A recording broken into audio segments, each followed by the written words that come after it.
कार्यक्रम के मुख्य अतिथि हैं दिल्ली से लोकसभा सांसद श्री मनोज तिवारी जी। इस कार्यक्रम की मुख्य वक्ता के रूप में हमारे साथ हमें आशीर्वाद दे रही हैं प्रोफेसर जशपाली चौहान मैम। इसके साथ ही कार्यक्रम में विशेष सानिध्य प्राप्त हो रहा है श्री अशोक ठाकुर सर का, जो कि नेफेड में निदेशक के रूप में कार्यरत हैं। विशिष्ट अतिथि के रूप में हमारे साथ श्री संजय मित्तल सर हैं, जो कि दिल्ली चांदी वर्क एसोसिएशन में अध्यक्ष के रूप में अपनी सेवाएं दे रहे हैं। मैं समस्त अतिथियों का महात्मा हंसराज की बगिया में हृदय की गहराइयों से स्वागत करता हूं, अभिनंदन करता हूं, उनका अभिवादन करता हूं। इसके साथ ही मैं आज अपने समस्त अतिथियों से आज के कार्यक्रम में संयोजन की भूमिका निभा रहे डॉक्टर रवि कुमार गौड़ सर से, कार्यक्रम के सह संयोजकों से निवेदन करता हूं वो आकर दीप प्रज्वलित करके कार्यक्रम की मांगलिक शुरुआत करें। कर्पूर गौरम करुणावतारम संसार सारम भुजगेंद्रहारम सदा वसंतम हृदयारविंदे भवम भवानी सहितम नमामि। विकसित भारत, स्वर्णिम भारत और साहित्य, इन तीनों का उद्देश्य विश्व को फल देना है, विश्व का कल्याण करना है।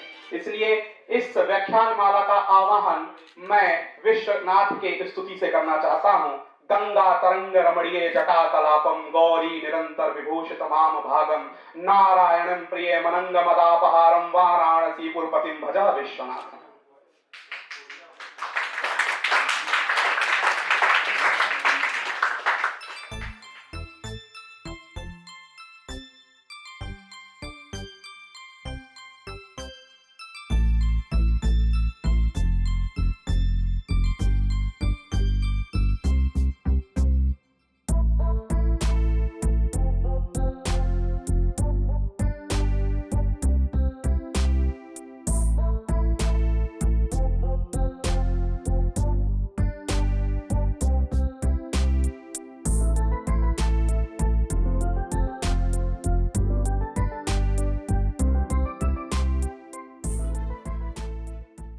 मैं बिना किसी विलंब के इस व्याख्यान माला के आरंभ के लिए मुख्य वक्ता के रूप में हमारे बीच अपना स्नेहिल आशीर्वाद देने के लिए उपस्थित प्रोफेसर जशपाली चौहान मैम को मंच पर आमंत्रित करता हूं। मैम आइए और अपने विद्यार्थियों का मार्गदर्शन करिए।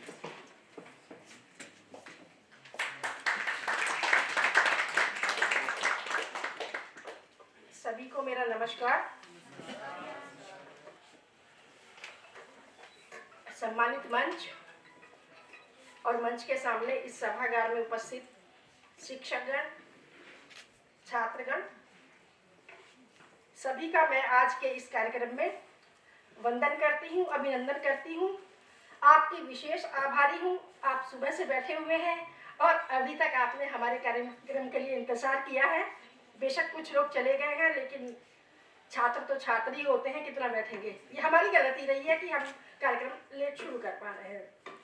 खैर, जैसा कि अभी इन्होंने कहा, मंच संचालन जो कर रहे हैं कि कार्यक्रम विकसित भारत 2047 और साहित्य इस विषय पर है, तो साहित्य को उसमें मर्ज करके हम बोलेंगे और विकसित भारत में साहित्य का क्या योग है।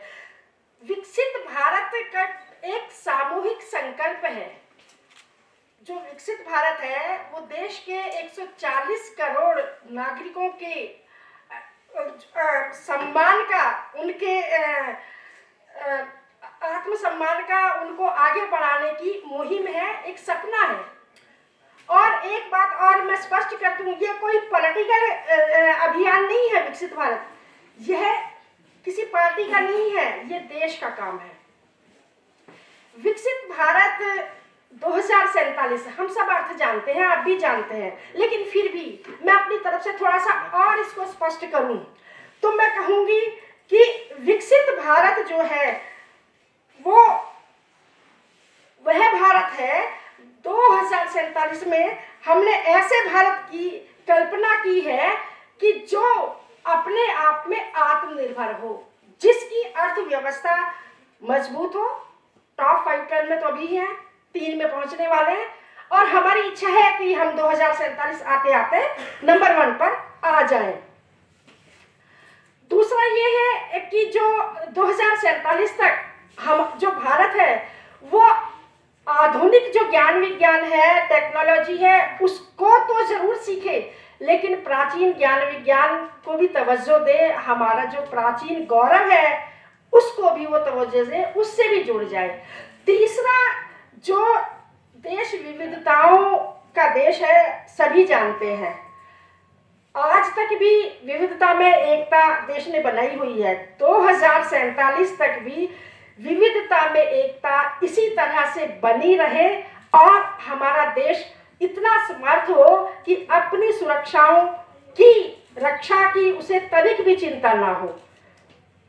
चौथा जो है ये है कि जो हमारी युवा पीढ़ी है जिनके बीच में आज हम आए हैं, वो युवा पीढ़ी इतनी सशक्त हो जाए 2047 तक कि वह अपनी जड़ों से तो आज भी जुड़ी हुई है, जड़ों से जुड़े जुड़े ही ग्लोबल सिटीजन भी बन जाए।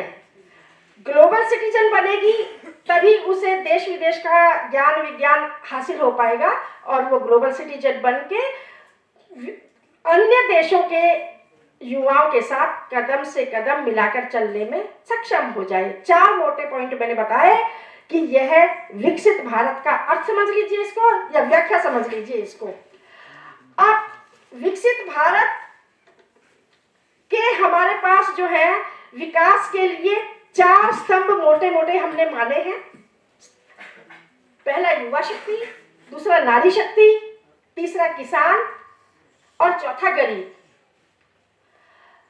तो नारी शक्ति, किसान, गरीब का तो मैं संकेत भरी करूंगी, युवाओं की बात ज्यादा करूंगी क्योंकि युवाओं के बीच में है। तो युवा शक्ति क्योंकि वैसे भी एक महत्वपूर्ण संसाधन है विकास का, एक महत्वपूर्ण नहीं सर्वाधिक महत्वपूर्ण संसाधन है, क्योंकि युवा परिवर्तन का वाहक है, उसके पास अपार शक्ति है और यह शक्ति ही देश के विकास में, भारत को विकसित बनाने में काम आने वाली है। तो क्या युवा के विकास के लिए तो उसी को विकसित सबसे पहले करना होगा। शिक्षक वर्ग भी सोचता है हमारा युवा विकसित हो, सरकार भी इसकी चिंता कर रही है और जो हमारी नई राष्ट्रीय शिक्षा नीति आई है वो भी इस बात की चिंता कर रही है कि हमारा युवा नए तरीके से आगे बढ़े और विकसित हो। अब कैसे उसको विकसित करें युवा को, उसको एक शिक्षा की जो परिभाषा हमने बदल दी है। एनईपी का मीनिंग सारे बच्चे समझते हैं ना, नई शिक्षा नीति, राष्ट्रीय शिक्षा नीति। एनईपी ने शिक्षा की परिभाषा ही बदल दी है। उस परिभाषा को जब हमारा युवा फॉलो करेगा तो जरूर वो आगे बढ़ेगा और जरूर वो विकसित हो जाएगा। परिभाषा मैं बाद में बताऊंगी, पहले मैं बता रही हूं कि एनईपी जो है वो युवाओं की आशा आकांक्षाओं के अनुरूप ही बनकर आई है। उसमें भविष्य की अपार संभावनाएं हैं, न जाने कितने द्वार वो जो है विकास के खोलती है। तो सबसे पहले युवा को कौशल संपन्न बनना होगा। युवाओं की उन्नति 2 ही बातों पर निर्भर करती है, शिक्षा और स्वास्थ्य। तो शिक्षा की दृष्टि से पहले हमारे देश का युवा कौशल संपन्न बनेगा, कौशल संपन्न बनकर वो आत्मनिर्भर बनेगा, आत्मनिर्भर बनेगा बनने के लिए कोई ना कोई हुनर सीखेगा, हाथ का कोई ना कोई वो काम सीखेगा और इस तरह से वो उद्यमिता की संस्कृति को आगे बढ़ाएगा, अपने उद्योग व्यापार को आगे बढ़ाएगा। और जो एनईपी है, एक जो हमारी अर्थव्यवस्था को मजबूत करने के लिए अभी हमारा युवा क्या करता है, जो पढ़ता है ना, जो क्रीमी लेयर है, वो बड़ी हेय दृष्टि से अपनी एजुकेशन सिस्टम को, अपने देश को और अपने देश के संस्कारों को देखता है और कहता है कि ये इस लायक नहीं है देश, मुझे तो विदेश ही जाना है। और जैसे तैसे करके वो अपने घर वालों का घर भी, जमीन सब भिजवा के वो विदेश भाग जाता है। केवल वो ही विदेश नहीं भागता, वो अपने साथ में हमारे देश का रेवेन्यू भी लेके जाता है। वहां जो उसके ऊपर खर्चा होना होता है, मोटा रेवेन्यू वो लेके जाता है। और एक और नुकसान होता है, वो अपने देश की जड़ों से कट जाता है। अब जो घर में रह के बुजुर्गों से जो हमें ज्ञान मिलता है, उस ज्ञान से वंचित रह जाता है। और जो जब वो लौट के आता है तो माँ बाप को भी हेय दृष्टि से देखता है, पुश्तैनी धंधे को भी हेय दृष्टि से देखता है और इस तरह से हमारा युवा बिगड़ जाता है। तो एनईपी ने इसका भी इंतजाम कर दिया है। उन्होंने कहा अब हमारे युवा को बाहर जाने की जरूरत नहीं है, विदेशों की टॉप 10 यूनिवर्सिटीज के 100 कैंपस हमने जगह दे दी अपने देश में, वो खुल रहे हैं। वो उनमें हमारा युवा पढ़ेगा और रेवेन्यू भी हमारा यहीं रहेगा। उस रेवेन्यू को यहीं पे हमारा युवा खर्च करेगा, यही बैंक में उसकी सेविंग करेगा और इस तरह से जो है वो अपने देश की जड़ों से भी जुड़ा रहेगा। तो तभी वो देश का जो सांस्कृतिक ढांचा है उसके अनुरूप उसका विकास होगा और युवा का विकास होगा तो भारत विकसित बनेगा ही। एनईपी शारीरिक विकास की भी बात करती है, तो एनईपी ने सब कुछ किया, बहुत सारी बातें करती है। अब हमारे एनईपी से क्या ग्रहण करना है, हमारे युवा के करने योग्य कार्य जो है, थोड़ी सी मैंने शॉर्टकट कर दिया है, एनईपी तो बोलती रहूं मैं 2 दिन तक। तो युवा के जो करने योग्य कार्य हैं, जो मूल है मोटे मोटे, वो समय सीमा को देखते हुए वही मैं आपको बता रही हूँ। वो है कि थोड़ी देर पहले भी मैंने कहा कि पहले वो कोई ना कोई हाथ का हुनर सीखे, कौशल संपन्न बने और आत्मनिर्भर बने। 3 रास्ते हैं उसके पास। एक तो हाथ का हुनर सीखे, दूसरा उसके पास आइडियाज है, न्यू इनोवेशन है नवाचार जिसे हिंदी में कहेंगे, तो उसके माध्यम से पुश्तैनी धंधे को नए रूप में आगे बढ़ाए, उसको हे दृष्टि से ना देखे। और तीसरा, छोटे उद्योगों को तवज्जो दे जिनको ईस्ट इंडिया कंपनी ने बंद कर दिया था। जो हमारे छोटे छोटे लघु उद्योग धंधे हैं ना, उनका फायदा ये होता है कि वो रोजगार बहुत ज्यादा मुहैया कराते हैं। आम आदमी जो उनमें काम करता है, आम आदमी के हाथ में रोजगार भी मिलता है और पैसा भी मिलता है। और जब आम आदमी के हाथ में पैसा आता है तो क्रय शक्ति बढ़ती है, और जब क्रय शक्ति बढ़ती है तो मार्केट में जो है डिमांड भी बढ़ती है, और इस तरह से जो है उद्योग व्यापार आगे बढ़ता है। पहले भी ऐसे ही था। तो इसलिए छोटे लघु कुटीर उद्योग धंधों को जो है हमारी युवा शक्ति को आगे बढ़ाना है। अभी तक क्या होता था कि हमारा युवा ग्रेजुएशन कर दिया, एमए भी कर लिया और फिर खड़ा हो गया, मैं तो ग्रेजुएट हूँ जी, व्हाइट कॉलर जॉब की लाइन में चला गया है, और वहां उसको नौकरी तो मिलनी नहीं है, बेरोजगारी और बढ़ जाती है। इसी तरह से बेरोजगारी देश में बढ़ी है। हर बार ग्रेजुएट युवा खड़ा हो जाता है, मुझे तो व्हाइट कॉलर जॉब चाहिए, मैं कोई पुश्तैनी काम नहीं करूंगा, मैं कोई छोटा काम नहीं करूंगा, और इस तरह से बेरोजगारी बढ़ती है। ये सोच बदलनी होगी, हमारे युवा को अपनी सोच बदलनी होगी। युवा सोच बदल रहे हैं।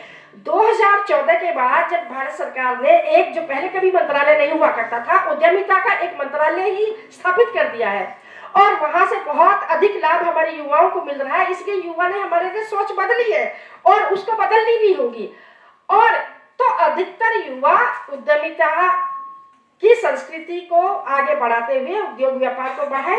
जो हायर एजुकेशन में जाना चाहते हैं, सबके सब तो उद्यमी नहीं बन सकते, जो हायर एजुकेशन में जाना चाहते हैं वो लेटेस्ट जो हमारी टेक्नोलॉजी है उसका इस्तेमाल करें। रिसर्च एक ऐसी चीज है कि किसी भी देश की इकोनॉमी के पीछे उसका बहुत बड़ा हाथ होता है। धन का नहीं, ज्ञान और शोध का ही हाथ होता है। एक उदाहरण मैं बताती हूँ, मैंने पढ़ा है अमेरिका की कमाई का एक जमाने में 90% तक पहुंच गया था, लेकिन आज भी 60% जो हिस्सा है वो केवल उनके ज्ञान के पेटेंट और उनकी रिसर्च के पेटेंट से ही आता है। तो ज्ञान और रिसर्च की जो है वो उनकी अर्थव्यवस्था के पीछे शक्ति है। और जो दुनिया की रोड मैपिंग है, ये भी हीन भावना मैं आप लोगों के अंदर से निकाल दूं, दुनिया की रोड मैपिंग में भारत का जो युवा है उसका ब्रेन अव्वल है बाकी देशों के युवाओं के मुकाबले। ये फैक्ट्स के आधार पर मैं बोल रही हूँ। फिर भी हम पिछड़ रहे हैं, क्यों? हमारा शोध अच्छा नहीं है, हमारा शोध कट पेस्ट है, शोध की तरफ हम ज्यादा ध्यान नहीं देते हैं। दूसरा, अंग्रेजी की बाध्यता है। तो एनईपी ने अंग्रेजी की बाध्यता तो हटा दी है, लेकिन सरकार ने जो है शोध को तवज्जो दी है, रिसर्च का एक फाउंडेशन भी बनाया है, और अटल नवोन्मेष मिशन भी एक चलाया है जो शोध की गुणवत्ता पर ध्यान दे रहा है। तो मेरा कहना यह है कि जो उद्यमी ना बने वो अच्छी रिसर्च करे, डॉक्टर बने, इंजीनियर बने, आईएएस बने, लेकिन क्वालिटी एजुकेशन वो ले, क्योंकि सारे लोग एक तरफ नहीं जा सकते। समाज की जरूरतें अलग अलग हैं। समाज को केवल डॉक्टर नहीं चाहिए, समाज को केवल इंजीनियर नहीं चाहिए, समाज को केवल उद्यमी ही नहीं चाहिए। समाज की जो जरूरतें हैं वो अलग अलग हैं। तो हमें ये युवाओं का अलग अलग शैलियों में, अलग अलग क्षेत्रों में विकास करना है, और वो उसकी इसमें शिक्षक का भी रोल है कि युवा की रुचि और योग्यता और क्षमता को पहचान के उसको मोटिवेट करे, बेटा आपको इधर जाना है, आपको हायर एजुकेशन में आपको रिसर्च करनी है, आपको उद्यमी बनना है, आपको ये पेशा करना है, इस तरह की से।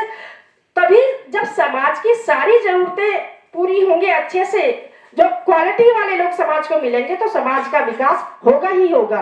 क्योंकि समाज को लेखक भी अच्छा चाहिए, क्वालिटी वाला चाहिए, ड्राइवर, रसोईया, कारपेंटर, सब अच्छे चाहिए, राजमिस्त्री, वो सब क्वालिफाइड चाहिए। ये सब अभी तक क्वालिफाइड नहीं है, सब भेड़ चाल है।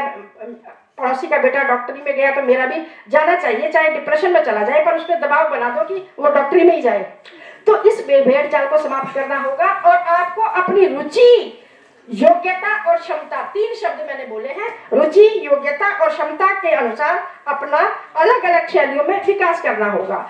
और जो साहित्य की बात, साहित्य से मैं इसको जोड़ देती हूं, साहित्य का इसमें बहुत बड़ा रोल है। आप थोड़ा सा इतिहास में जाइए। जो मैं बात कर रही हूँ ना उद्यमिता की और व्यापार उद्योग की, ये कोई पहली बार नहीं है। हम पहले भी आत्मनिर्भर थे। आत्मनिर्भरता की बात आज कोई नई बात नहीं है। हम आत्मनिर्भर भी थे, वो आत्मनिर्भरता भी हमारी शिक्षा से ही आई थी। हम विश्व गुरु भी थे। स्वर्णिम भारत हमारे टॉपिक में लिखा हुआ है, भारत स्वर्णिम था और हम सोने की चिड़िया भी थे। लेकिन क्या कभी ने सोचा है, ना तो तब सरकारी नौकरियां थी, ना कोई नई तकनीकी की शिक्षा थी, फिर भी हम कैसे बन गए ये सब? क्या उस तरफ कभी आप लोगों ने सोचा? तो आज के बाद सोचना कि वो सब कैसे संभव हुआ था। ना कोई सरकारी नौकरियां थी, ना कोई टेक्नोलॉजी की शिक्षा थी, फिर भी हुआ। तो कैसे हुआ?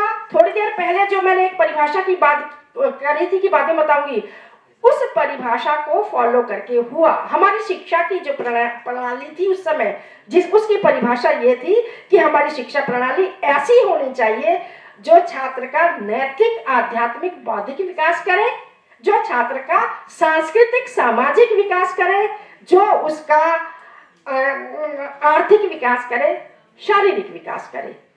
ऐसी शिक्षा प्रणाली होनी चाहिए। उस समय हमारी शिक्षा प्रणाली ऐसी ही थी जिसको फॉलो करके हम आत्मनिर्भर भी बने, हम विश्व गुरु भी बने। बाद में मैकाले ने उसको बदल दिया, जिसकी वजह से हम डाउन हो गए। वो एक लंबी कहानी है, वो इस बीच में नहीं बोल सकती समय सीमा में। तो इस परिभाषा को नैनीपी दोबारा लेकर आई है 21वीं शताब्दी के भारत को। अब इसी परिभाषा की जरूरत है। इसे फॉलो करके हम फिर से विश्व गुरु बनेंगे। तब क्या था, हम प्रशिक्षण तब भी लेते थे। हमारे प्रत्येक गांव में मंदिर हुआ करता था, मंदिर में प्रशिक्षण केंद्र होते थे और वहां हम अपने साहित्य के माध्यम से हाथ के हुनर का हमारे नरनारी प्रशिक्षण लिया करते थे। मैं उदाहरण देती हूँ।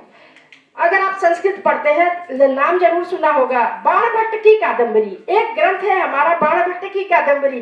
बाणभट्ट की कादंबरी अकेली 64 प्रकार के हुनर हमें सिखाती है। उस समय हम अपने प्रशिक्षण केंद्रों में या तो स्वयं पढ़ के, या पढ़े लिखे नरनारी कम थे, या सुनकर, जो पढ़े लिखे थे उनसे सुनकर हुनर सीखा करते थे। बाणभट्ट की कादंबरी हमें डॉक्टर बनना भी सिखाती है, इंजीनियर बनना भी सिखाती है, पढ़ाई है, नक्काशी, डायलॉग, फिल्म मेकर भी सिखाती है, डायलॉग कैसे लिखना है, ये भी, नक्काशी कैसे करनी है, सब कुछ सिखाती है। 64 प्रकार की सब्जेक्ट वो इकलौती पुस्तक हमें सिखा देती है। तो कितना हमारे प्राचीन साहित्य का कितना बड़ा रोल है। तो और उसके बाद क्या होता था कि वो सीख के हम कृषि से डायरेक्ट हमारा रॉ मटेरियल आ जाता था और हम अपने लघु उद्योग धंधों में उसको प्रोसेस करते थे और वो बाहर जाता था माल, और करेंसी सोने में आती थी, इसलिए हम सोने की चिड़िया बने। तो दोबारा से इस परिभाषा को अपना के हमें चलना है।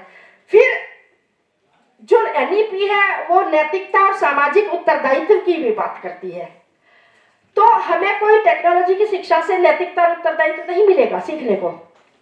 अकेला संस्कृत पढ़ते हैं तो रामायण को पढ़ लीजिए, हिंदी पढ़ते हैं तो रामचरितमानस को पढ़ लीजिए, और कोई साहित्यिक ग्रंथ आपको पढ़ने की जरूरत नहीं है जो आपको सारी नैतिकता सिखा देगा और सारा का सारा आपको सामाजिक आदर्श और सामाजिक सिस्टम हमारा क्या है, हमारी परिवार व्यवस्था क्या है, हमारे रीति रिवाज क्या है, पारंपरिक जो है वो सब कुछ आप वहां से सीख सकते हैं। तो हमारा बहुत ही समृद्ध साहित्य रहा था जिसको पढ़कर, जिससे हुनर सीखकर हम विश्व गुरु बने थे।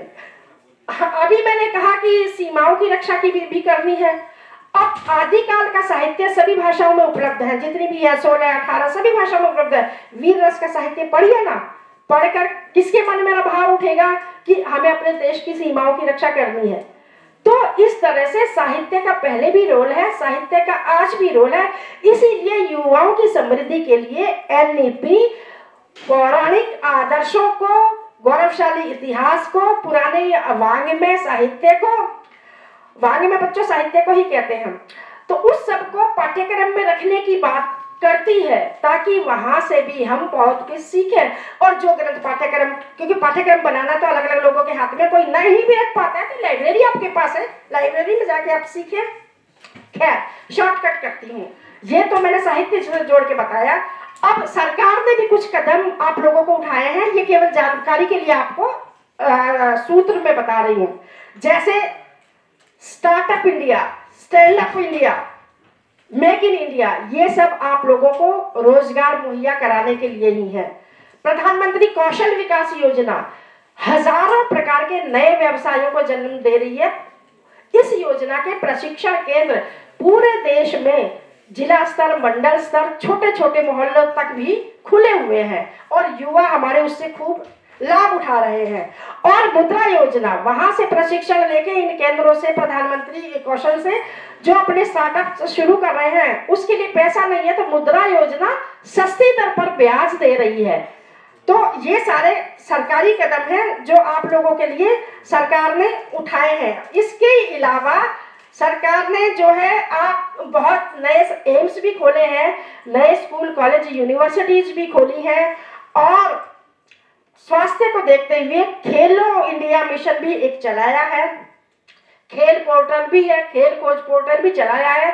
मणिपुर में एक खेल का विश्वविद्यालय भी है जहां आप जाके एडमिशन भी ले सकते हैं और इस तरह से अपने स्वास्थ्य का ध्यान रख सकते हैं। योगा, आयुर्वेद को भी तवज्जो मिल रही है, स्कूलों में भी योगा अब तो एक पेपर के रूप में पढ़ाया जाने लगा है। तो इन सब की तरफ सरकार भी ध्यान दे रही है। एक और आपको रोजगार मुहैया कराने के 2 पॉइंट और रह गए हैं। ग्रीन इकोनॉमी शब्द आजकल बड़ा चला हुआ है, आप लोगों ने सुना होगा सबने।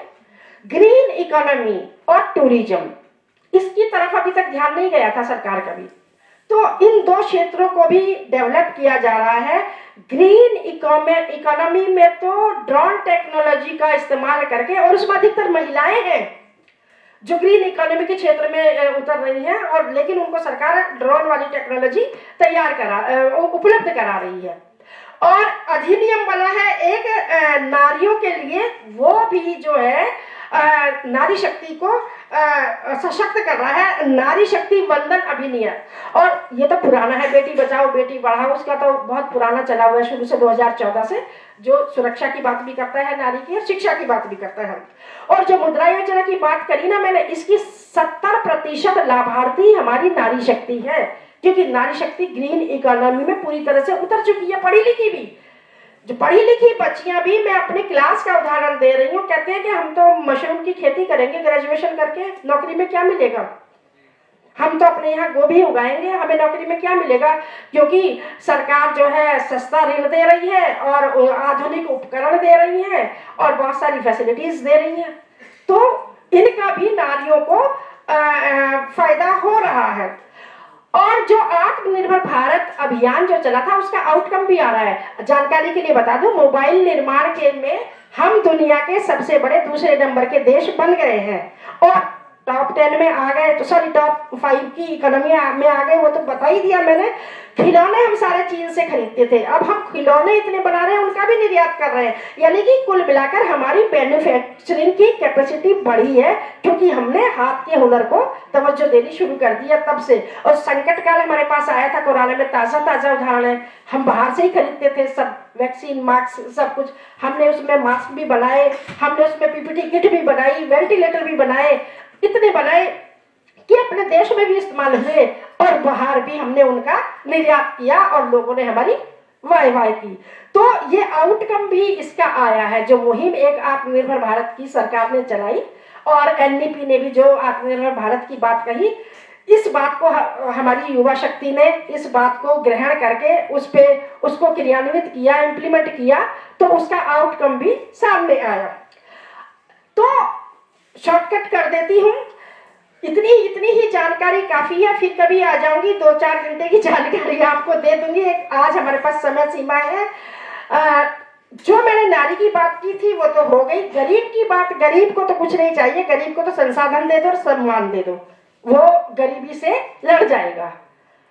तो ये भी हमारी सरकार कर रही है। किसान को आधुनिक उपकरणों से लैस कर रही है और उनको सस्ते गारंटी मुक्त ऋण मुहैया करा रही है और आधुनिक तकनीक से उनको सलाह दी जा रही है, तो वो भी जो है अपने को प्रोग्रेस कर जाएंगे।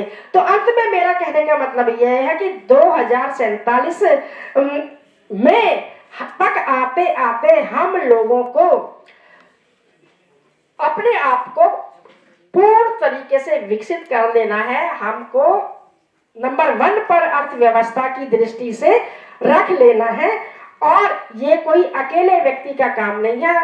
ये विकसित भारत 2047 कोई शब्दों का खेल नहीं है। विकसित भारत 2047 एक कमिटमेंट है, हमारी आपस में एक दूसरे से कमिटमेंट है, हमारी सरकार की कमिटमेंट हमसे है और फिर हमारी आपस में है। तो इस कमिटमेंट को पूरा करने के लिए हमें कदम से कदम मिलाकर, इकट्ठा होकर, साथ मिलकर चलना पड़ेगा और जो संकल्प हमने लिए हैं उनकी सिद्धि सामूहिक रूप से ही हम कर पाएंगे, तभी हम विकसित भारत को कर पाएंगे।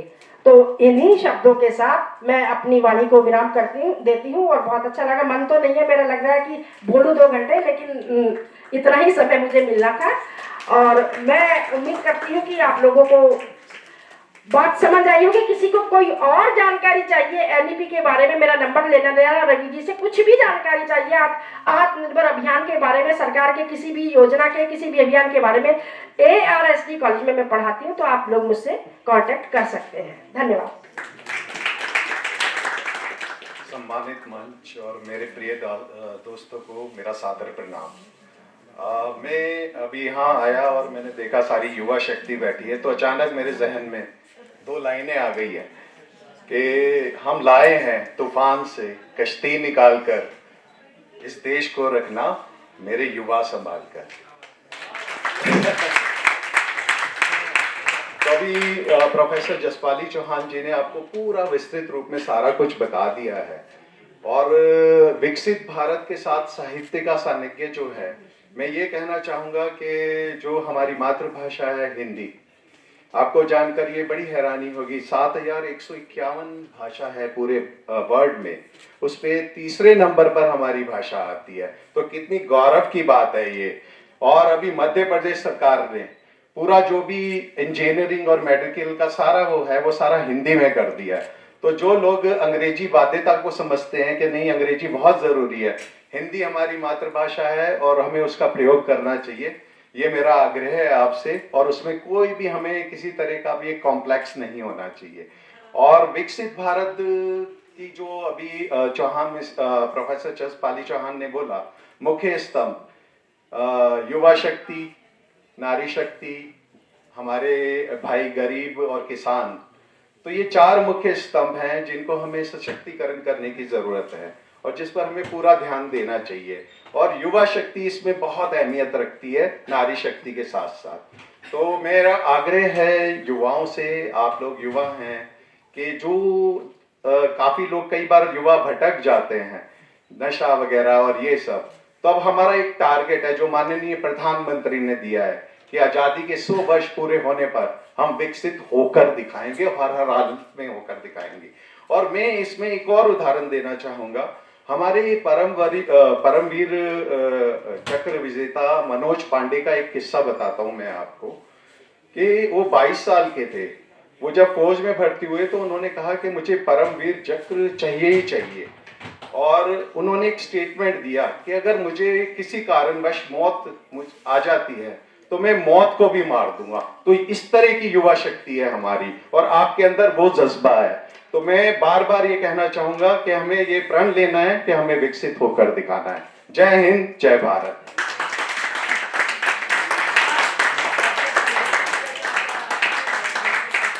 बहुत कम समय में बहुत सार्थक वक्तव्य के लिए धन्यवाद सर।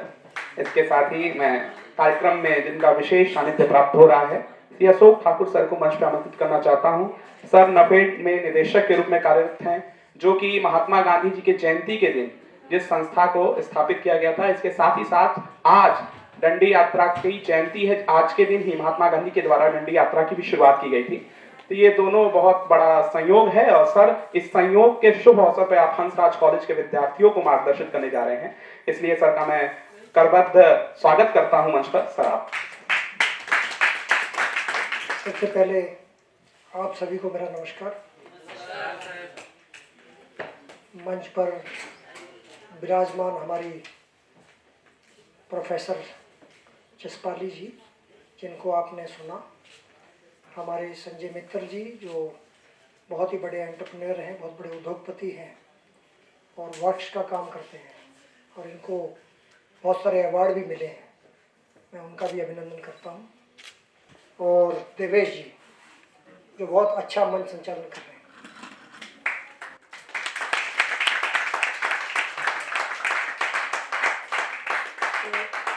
तो इन्होंने मेरा परिचय करा दिया कि मैं डायरेक्टर नाफेड के तौर पर काम करता हूं और माननीय गृह एवं सहकारिता मंत्री जी का प्रतिनिधि होने के नाते वहां पर सरकार को देखता हूं। तो इतना परिचय दे दिया। नेफेड को कितने लोग जानते हैं? सबने देखा है क्या नेफेड को कभी? आप रोज देखते हैं बट आप देख नहीं पा रहे, नहीं है? जब कुछ महंगा होता है तो सस्ता करने की जिम्मेदारी किसकी है? अब रोज फिर आता है कि नेफेड भारत दाल बेचेगी, भारत राइस आएगा, भारत आटा आएगा, चल रहा है ना ये, नहीं है? तो देश भर में लोगों को कम दाम पर, सस्ते दाम पर, किफ़ायती दाम पर आटा मिले, चावल मिले, दाल मिले। और प्याज के लिए तो बहुत जानते हैं, बहुत सारी सरकारें गिर गई थी। तो प्याज की जो प्रीमियर एजेंसी है, वैसे तो पल्सेस में वर्ल्ड लीडर है नेफेड, लेकिन ऑनियन की भी जो है वो प्रीमियर एजेंसी के तौर पर देश में नेफेड को जाना जाता है। दूसरी चीज मैं नेफेड का परिचय दे रहा हूं इसलिए, तो किसान और उपभोक्ता के बीच में, क्या बोला मैंने? किसान और उपभोक्ता, अर्थात किसान को उसके उत्पादन का उचित दाम मिले। जो आप कहते हैं कि एमएसपी की बात करते हैं हम, तो एग्जीक्यूशन ऑफ एमएसपी जो है ये प्राइमरी ड्यूटी है नेफेड की, दलहन तिलहन के किसानों के लिए, और ऑनियन और कॉपरा और बाकी जो है उन सबको हम देखते हैं। गेहूं और धान जो है उसको एफसीआई देखती है। तो ये दो काम डिवाइडेड है हमारे बीच में। तो इसलिए आपकी जानकारी के लिए बताना मेरे को जरूरी था कि नेफेड किसान को उसके उत्पादन का उचित दाम मिले, और इन केस कोई काला बाजारी करना चाहे और कुछ मैनिपुलेशन करना चाहे और लोगों को महंगी चीज़ मिल रही हो तो उसको सस्ता उपलब्ध कराना, ये नेफेड का दोनों के बीच में कड़ी का काम है। तो उनको भी अच्छा दाम मिलना चाहिए और उपभोक्ता को भी सस्ता मिलना चाहिए। तो ये दायित्व किसका है? नेफेड का है। तो ये मैंने इसलिए कहा कि आपको थोड़ा जानकारी हो जाए। दूसरा, अपने बारे में एक छोटा सा परिचय देना, जो इनको देना चाहिए था इन्होंने नहीं दिया क्योंकि लिया नहीं है, लेकिन बहुत अच्छा कर रहे हैं। मैं इसी कॉलेज का स्टूडेंट रहा हूँ।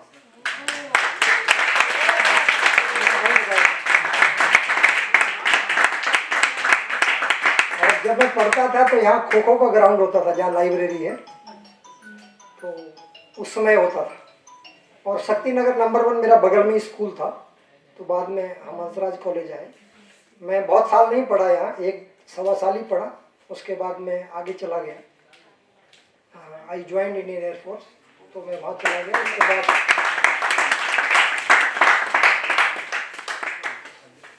और मैं 1 जून 2014 से नेफेड को देखता हूँ। कब से? 1 जून 2014। तो आप मेरे कॉलेज के स्टूडेंट हैं। जिस दिन मैंने नेफेड को ज्वाइन किया था, exactly after 5 days prime minister ने ओथ लिया था, तो I was the first man nominated in the government by prime minister. वो नेफेड में मुझे डायरेक्टर के तौर पर नॉमिनेट किया था। तो मैं सरकार का प्रतिनिधि हूँ। तो उस समय ये नेफेड 3200 करोड़ घाटे में चलती थी, 4000 करोड़ का घोटाला हुआ था, देश की सबसे भ्रष्ट संस्था थी एज पर रिकॉर्ड। मैं नहीं बता रहा हूँ। और जिस दिन मैं ज्वाइन करने गया था, मुझे एक एग्जीक्यूटिव डायरेक्टर लेने आए थे घर पर, सुनील कुमार सिंह।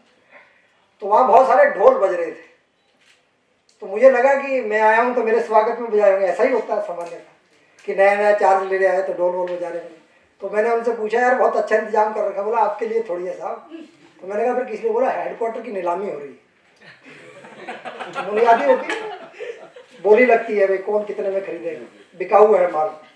तो मेरा नेफर्ड हाउस आश्रम चौक देखा है किसी ने? बहुत बड़ी बिल्डिंग है, उस दिन वो बिकाऊ थी। खैर आई एम फॉर्चुनेट, हमने उसको रिवाइव किया और आज वो ईयरली 500 करोड़ प्रॉफिट कमाती है।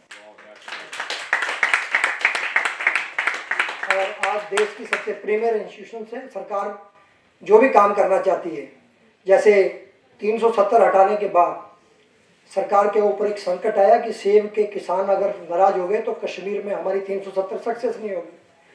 तो बहुत सारी संस्थाएं जो एग्रीकल्चर, नेशनल हॉर्टिकल्चर बोर्ड, सबको अप्रोच किया गया कि जरा सेब के किसानों को रिलीफ पहुंचाना है। अनफॉर्चुनेटली कोई एग्री नहीं किया। अल्टीमेटली हम एग्री किए और वो ऑपरेशन हमने किया। उस टाइम उस समय की परिस्थितियां आप समझ सकते हैं। तो उन परिस्थितियों में उस ऑपरेशन को सक्सेस किया। तो वो भी एक माइलस्टोन था कि हमने एप्पल ग्रोअर्स जो कश्मीर का था उसको उस समय अपने साथ रखने के लिए बहुत ज़रूरत थी उसका मदद करने की। तो हमने उस ऑपरेशन को भी सक्सेस किया। तो ऐसे बहुत सारे बड़े, अभी सरकार को अगर लगता है कि कुछ काम करना है तो वो संस्था जो सबसे भ्रष्ट संस्था थी 2014 के बाद उसको रिवाइव करके आज सबसे अच्छी संस्था बनी। ऐसा प्रधानमंत्री जी की इच्छा थी, ऐसा हमारी पार्टी की इच्छा थी। तो हम सबने मिलकर जो है उसको इस लायक बनाया। अब आज का विषय जो है जिसके लिए मैं आया हूँ वो है विकसित भारत का। तो अभी आपके सामने कहा कि हमको विकसित भारत बनाना है। तो विकसित भारत बनाना है तो उसके लिए क्या करना पड़ेगा? उसके लिए काम करना पड़ेगा। तो क्या काम करना है? तो ये तो काम तो सरकार से शुरू होता है कि पिछले 5 वर्षों में सरकार ने काम किया तो अगले 5 वर्षों में क्या करेगी। तो अब की बार हमारी सरकार ने और हमारी पार्टी ने ये सोचा, तय किया कि हम चाहते हैं कि अगले 5 वर्षों तक, जो पिछले 5 वर्षों में जैसे हम 2014 में हमने जो कमिटमेंट्स करी थी उसकी 99% ऑफ आवर मैनिफेस्टो जो है उसको हमने एग्जीक्यूट किया। कितना? 99%। और अभी जो 2019 में हमने कमिटमेंट करी थी लोगों से कि हम आएंगे तो ये करेंगे, सरकार आएगी तो ये काम करेगी, तो उसका 95% किया था सीए लागू करने से पहले तक। अब सीए लागू होने के बाद वो 96-97% चला जाएगा। कोशिश हमारी ये है कि अगले कुछ दिनों में वो भी 98% तक जो हमारे वायदे थे वो हम लागू कर पाएँ। लेकिन उससे ज़्यादा चिंता हमको क्या है कि अगर हम 2047 में विकसित भारत बनाना चाहते हैं तो हमको क्या करना पड़ेगा कि इस देश के सभी स्टेक होल्डर्स, इस देश के सभी समाज के हिस्सा वर्ग, गरीब हो, अमीर हो, सीए हो, एडवोकेट्स हो, सब, या वो स्वयं नहीं तो उनके प्रतिनिधि के तौर पर कोई जो है, वो हमारा जो अगला जो 5 वर्ष का जो काम है हमें क्या करना चाहिए, हमने सोचा कि इसके लिए हम लोगों से सुझाव लेंगे। क्यों ऐसा सोचा हमने? तो 2 चीजें अभी प्रोफेसर जसपाली जी ने आपको बताया कि नेशनल एजुकेशन पॉलिसी बनी।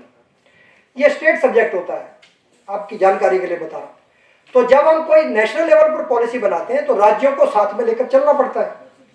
अब कुछ राज्य हमारी विचारधारा के खिलाफ भी, तो वो नेशनल एजुकेशन पॉलिसी को स्वीकार करें या नहीं करें कोई जरूरी नहीं है। तो अगर हम चाहते हैं कि नेशनल एजुकेशन पॉलिसी सक्सेस हो, ऐसा हमने पहले सोचा, तो हमने कहा कि हमको समाज के, देश के सभी हिस्से के लोगों से, सभी वर्गों से इस पर राय लेनी चाहिए, स्टूडेंट्स हों, प्रोफेसर हों या बाकी लोग हों। तो उसी तरह से हमने उस अभियान को चलाया। तो लाखों लोगों के हमारे पास सुझाव आए। उसका परिणाम ये हुआ कि नेशनल एजुकेशन पॉलिसी बहुत स्मूथली लागू हो गई। और क्योंकि उसमें सभी राज्यों के लोगों के, सभी वर्गों के लोगों के सुझाव आ गए थे, सभी स्टेक होल्डर्स के आ गए थे, तो परिणाम ये हुआ कि बिना किसी व्यवधान के, बिना किसी विरोध के बहुत आराम से वो पॉलिसी लागू होगी। ऐसे ही नेशनल हेल्थ पॉलिसी पर भी हमने जो है वो काम किया, पूरे देश के सभी वर्गों से सलाह मशवरा किया, सबसे बातचीत करी और अंत में सबके सुझाव से आई। तो बीइंग ए स्टेट सब्जेक्ट हमको किसी राज्य से कोई गतिरोध नहीं मिला, कोई विरोध नहीं हुआ, कोई व्यवधान नहीं मिला और सभी राज्यों ने इस पॉलिसी को सहर्ष स्वीकार किया क्योंकि सभी लोगों का उसमें सुझाव आए थे। हम इसी आधार पर चाहते हैं कि अगर हम 2047 में विकसित भारत की बात कर रहे हैं तो हमारे समाज के, देश के अलग अलग हिस्सों में अलग अलग लोगों को, अलग अलग वर्गों के, अलग अलग स्टेक होल्डर्स के मन में सरकार के प्रति कुछ अपेक्षाएं होंगी। उनके मन में भी ये होगा कि ये सरकार अगले 5 वर्ष रहे तो क्या काम करे, तो क्या काम करे, ये हमारे तक अगर आ जाएगा तो हमको आपकी अपेक्षाओं, आपकी आकांक्षाओं के अनुरूप, आपकी इच्छा के अनुरूप, आपकी जो हमारे प्रति जो अपेक्षा है उसके अनुरूप एक अगर हम संकल्प पत्र तैयार करते हैं, अर्थात देश के सभी लोगों का, उसमें जब सभी वर्गों का और सभी लोगों का जो है अगर सुझाव आ जाएंगे और उसके आधार पर वो संकल्प पत्र तैयार होगा, तो निश्चित तौर पर अगले 5 वर्ष में हमारी जो विकास की गति है वो अगर हम बिना बातचीत करे बनाएंगे तो उसमें बहुत सारे स्टेक होल्डर छूट जाएंगे। और जब तक हम सब लोगों को एक साथ नहीं लेंगे 140 करोड़, क्योंकि कोई 5 लोग या 50 लोग या 500 लोग या 5 करोड़ लोग या 50 करोड़ लोग चाहेंगे कि इस देश को हम विकसित भारत बना देंगे, तो संभव नहीं है। हमको सभी 140 करोड़ देशवासियों को उसमें साथ में लेना है। तो उनकी समस्याएं, उनकी अपेक्षाएं वो हमारे तक आ जाएंगी, तो हमको अगले 5 वर्ष का जो रोड मैप बनाने में आसानी रहेगी। तो आज आपको ये आपके सामने जो पत्रक आपके हाथ में है ये उसी के निमित्त है। और स्टूडेंट के बीच में क्यों आया हम, या इधर आपसे क्यों बात कर रहे हैं, समाज के अंदर एक बहुत बड़ा हिस्सा ऐसा है जो अपनी समस्या बताने में भी सक्षम नहीं है कि नहीं है, मुझे बताइए। मैं तो बहुत मेरे क्योंकि सामाजिक क्षेत्र में काम करते हैं, बहुत सारे लोग कुछ उनको एडमिनिस्ट्रेशन से प्रॉब्लम होती है, पुलिस से प्रॉब्लम होती है, तो हम कहते हैं जरा लिख के लाओ एप्लीकेशन, तो बेचारे वो लिख कर नहीं ला पाते हैं। क्या नहीं कर पाते, वो हेल्पलेस होते हैं। कई बार मुझे बहुत एनर्जी लगानी पड़ती है उसकी कंप्लेंट बनाने के लिए, तो क्योंकि वो जानता सब कुछ है। और मैं तो इवन पढ़े लिखे लोगों के साथ भी बैठता हूं तो ध्यान में आता है कि अपनी बात को वो ठीक से कह पाएंगे कि नहीं कह पाएंगे, जो वो कम्युनिकेट करना चाहते हैं वो कर पाएंगे कि नहीं पाएंगे, ये सबकी क्षमता नहीं। तो हमने क्या किया है, हमने ये सोचा कि हमारे स्टूडेंट्स हैं, प्रोफेसर हैं, सीएज हैं, एडवोकेट्स हैं, सब अलग अलग जो पढ़े लिखे इंजीनियर्स हैं। अभी इसके बाद मैं जा रहा हूँ तो इंजीनियर के साथ सादरा में हमारी बैठक है, जो दिल्ली के सब इंजीनियर्स हैं उनको हमने वहाँ बुलाया कि भाई आप क्या सोचते हैं, हम अपने देश को कुछ बनाना चाहते हैं तो इंजीनियर्स क्या सोचते हैं। तो ये सबका हम सुझाव लेने जा रहे हैं इसमें। तो ये सब सुझाव जब आ जाएंगे तो एक बहुत अच्छा रोड मैप और अगले 5 वर्ष में सरकार को क्या काम करना है उसको एक अच्छी कल्पना आएगी और उसके साथ सब लोग जुड़ पाएंगे। और जब 140 करोड़ लोगों की जो अपेक्षाएं वो उसमें समाहित होंगी संकल्प पत्र में, तो वो संकल्प पत्र भी अच्छा बनेगा, लोग भी साथ में जुड़ेंगे और देश भी आगे बढ़ेगा। तो इसके निमित्त हमने ये किया। अब इसमें आप सबका सहयोग मांगने के लिए हम आए कि आपने सुझाव आज तो दे रही है इसमें, लेकिन इसके ऊपर आप देखेंगे तो इसको 3 तरीके से आप कर सकते हैं। हमने इसको थोड़ा आसान किया है तो उसकी जानकारी देने आए ताकि आप अच्छे से कर सके। पहला है, इस पत्र को आप लोगों को देंगे तो आप लिख कर ले सकते हैं, लेकिन जैसा मैंने कहा कि सब लोग लिख कर नहीं दे सकते, लेकिन कुछ लोग बोल अच्छा सकते हैं, लिख नहीं पाते हैं, तो ऐसे भी लोग हो सकते हैं। तो हमने इसमें एक 90-90-90-2024 जो 90-90-90-2024 ऐसा एक मोबाइल नंबर लिखा है इसके ऊपर। इसके ऊपर आप मिस कॉल करेंगे तो आप या तो नरेंद्र मोदी ऐप से जुड़ सकते हैं या फिर आपको एक फोन कॉल आएगा और वो आपसे पूछेगा कि आप अपना सुझाव लिख कर देना चाहते हैं या बोल कर देना चाहते हैं। आप कहेंगे कि मुझे बोल कर देना है, ऑप्शन देंगे आप अगर बोल कर देने का ऑप्शन चुनेंगे तो आप अपनी बात को कह सकते हैं, आप उसको उस पर कह देंगे मोबाइल के ऊपर, तो वो पहुंच जाएगी हमारे पास जो है और आपका सुझाव हमारे पास दर्ज हो जाएगा। तीसरा तरीका यह है कि नमो ऐप पर सीधा दे सकते हैं। तो जो लोग नमो ऐप से जुड़े हैं उसके ऊपर एक ऑप्शन आएगा, आप उसके माध्यम से भी उसको दे सकते हैं। वहां भी आप बोलकर भी दे सकते हैं, लिख कर भी दे सकते हैं। तो ये इसलिए हमने किया कि हो सकता है कि समाज का कोई ऐसा वर्ग हो जो अपनी बात को लिख नहीं सकता हो तो वो बोल कर दे, जो बोल नहीं सकता हो तो नरेंद्र मोदी ऐप के माध्यम से भेज दे, मतलब जो भी उसको सुविधा रहे। हमारा टारगेट ये है कि हमको ये जो अब की बार अगले 5 साल में हमारी सरकार काम करने वाली है, वो 5 साल का जो रोड मैप है उसमें हमको कम से कम इस देश के 1 करोड़ लोगों से, जो स्टेक होल्डर्स हैं, 1 करोड़ लोगों से हमको सुझाव लेना है। और दिल्ली में हमने रखा है क्योंकि दिल्ली तो पूरा भारत है, तो यहाँ 25 लाख लोगों तक हमको पहुंचना है ताकि उन सब के सुझाव हमारे तक आ जाएं। वो सुझाव आ जाएंगे तो एक अच्छा संकल्प पत्र तैयार होगा। मैं इतना ही कहूँगा और आपकी जानकारी के लिए केवल इतना कहूँगा, जसपाली जी ने सब कुछ आपको, प्रोफेसर साहब ने सब बता ही दिया है, लेकिन इस सरकार में और पहले वाली सरकारों में एक अंतर आपने देखा होगा। पहले सरकार चलती थी और वो लोगों के लिए काम करती थी, लेकिन ये सरकार है जो लोगों के लिए काम करती है लेकिन उसको एक जन आंदोलन बनाकर करती है। जैसे हमने स्वच्छता का अभियान लिया, तो हमने स्वच्छता का अभियान सरकार का कर्मचारी कर ही सकते हैं, उसको कोई प्रॉब्लम नहीं है, लेकिन उसमें समाज का सभी वर्ग जुड़ जाए तो उसके लिए हमने उसको एक अभियान बनाया और वो एक जन आंदोलन बना। तो स्वच्छता एक जन आंदोलन बना। ठीक उसी प्रकार बेटी बचाओ बेटी पढ़ाओ का जिक्र किया।